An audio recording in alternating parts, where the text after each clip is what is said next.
સરદાર રાઇટ્સમાં આજે ચોથું વર્ષ છે.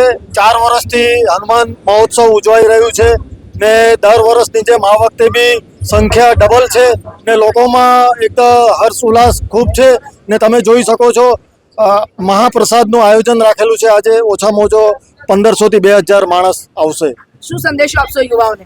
યુવાઓને એક જ સંદેશો છે કે હળીમળીને આપણને આ ઉત્સવને ઉજવવો જોઈએ.